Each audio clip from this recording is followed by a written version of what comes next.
In early 2025, the United States witnessed one of the most daring and shocking attacks on government property in recent history. An immigration and customs enforcement facility in Alvarado, Texas, was the target of a coordinated assault involving multiple armed suspects, body armor, and diversion tactics. The attack left the nation stunned and raised questions about domestic extremism, security vulnerabilities, and the growing tensions surrounding immigration policies in America. Unlike many crimes of the past, this case unfolded in real time before the eyes of the world. News outlets, social media, and investigators scrambled to piece together what happened, who was involved, and why such a bold act was carried out. This is not a cold case, and it is not a decades-old mystery. This is a fresh, unfolding story of violence, ideology, and national security. Today, we dive deep into the events of the 2025 Alvarado ICE Facility Attack, exploring the background, the chilling timeline, the suspects behind the crime, the theories that emerged, and the impact this attack has had on America. To understand this crime, we must first understand what an ICE facility represents. ICE, Immigration and Customs Enforcement, is a federal agency responsible for enforcing immigration laws, detaining undocumented immigrants, and managing deportation proceedings. Over the past 2 decades, ICE has been at the center of heated debates in America. Critics argue ICE has been involved in harsh tactics, controversial raids, and human rights violations in detention centers. Supporters claim ICE is essential for enforcing border security and maintaining law and order. This divide has made ICE a frequent target of protests, lawsuits, and political campaigns. But rarely had anyone attempted something so extreme as a violent, armed assault on a government detention facility. The facility in Alvarado, Texas, housed detainees awaiting immigration hearings or deportation. It was not heavily publicized, but it represented the growing infrastructure of federal immigration enforcement in the United States. By February 2025, anti-government and anti-ICE sentiment had reached a boiling point among some extremist groups. Online chatter revealed discussions of direct action. And soon, those discussions would turn into reality. It was a Friday night, just after sunset, when the assault began. At first, neighbors and nearby businesses heard what they thought were fireworks. In reality, those fireworks were being used as a diversion tactic to confuse and distract. Around 8:30 p.m., fireworks lit up the sky near the ICE facility. This was not a celebration. It was a deliberate strategy to draw attention away from the attackers.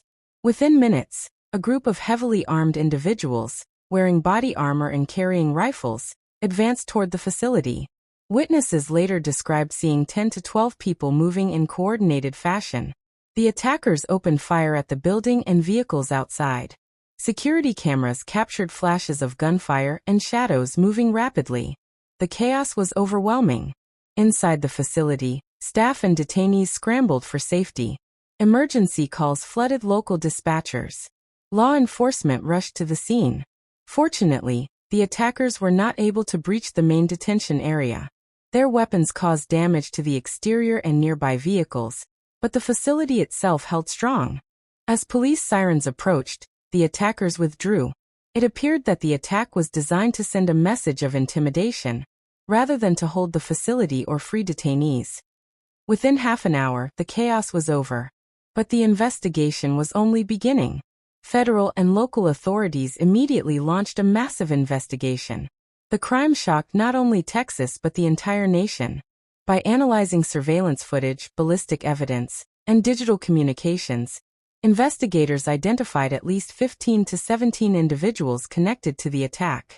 Several suspects were arrested within days. Others were tracked down through online extremist forums and encrypted messaging apps. The suspects ranged from local residents to individuals with ties to extremist anti-government groups. Many of them shared a common ideology: strong opposition to ICE and immigration enforcement, and in some cases, hostility toward the federal government itself. Recovered evidence showed that the attack was carefully planned. Rifles and handguns were used. Body armor indicated preparation for a firefight. Fireworks were intentionally deployed to confuse. Authorities also found digital evidence suggesting weeks of planning. Online chat groups revealed discussions of targeting federal facilities, practicing coordinated movements, and creating diversions. The suspects faced a wide range of charges including conspiracy to commit assault on federal officers, use of firearms in a violent crime, destruction of government property, domestic terrorism charges under federal law. The Justice Department announced that it would pursue maximum penalties. News of the attack spread rapidly across the country. For many Americans, this was a terrifying reminder of how domestic extremism can erupt in violent ways. Supporters of ICE expressed outrage, calling the attackers terrorists who endangered innocent lives. Critics of ICE, while often sympathetic to detainees, condemned the attack as reckless and counterproductive. Politicians on both sides of the political spectrum weighed in, some framing it as proof of increasing domestic radicalization, others using it to criticize government immigration policies. Social media exploded with debates, conspiracy theories, and misinformation. Some speculated that the attack was staged. Others insisted it was part of a larger anti-government uprising. Even with arrests and charges, questions remain. Was this attack part of a larger network? Investigators are exploring whether extremist groups in other states were connected. Was the goal symbolic or practical?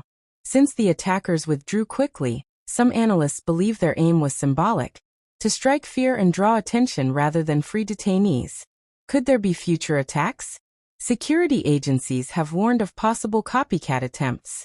In the weeks after the attack, security around federal facilities, especially ICE detention centers, was tightened. Armed patrols were increased. Surveillance was expanded. Emergency drills were carried out for staff and detainees. For Alvarado residents, the attack left lasting scars. What had once been a quiet Texas town was suddenly the focus of national headlines. For the United States, the event reignited debates over immigration enforcement policies, domestic extremism, the balance between protest and violent action. The 2025 Alvarado ICE Facility Attack is significant because it reflects a growing trend in modern crime. Crimes motivated not by money or personal gain, but by ideology.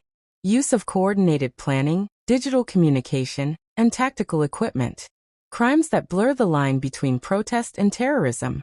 It also shows how quickly violence can erupt in a politically charged climate, and how important it is for investigators to respond with precision. The Alvarado ICE Facility Attack of 2025 will likely be remembered as a turning point in America's struggle with domestic extremism. 4 teenage girls in Austin in 1991 became the symbol of a city's tragedy in the yogurt shop murders. Elisa Lam's death in 2013 became a global mystery. And now, the Alvarado attack has become a symbol of modern ideological violence in America. For investigators, the case is a reminder that justice requires vigilance and adaptability. For the public, it raises uneasy questions. How safe are federal facilities? How far will extremist groups go? And what does this mean for the future of immigration enforcement in the United States? One thing is certain. This case is not just about Alvarado. It is about the nation as a whole, and the dangerous path that can emerge when political conflict turns into violence. So, what do you think? Was this attack the work of a small extremist group acting alone? Or is it part of a larger movement? Share your thoughts in the comments below.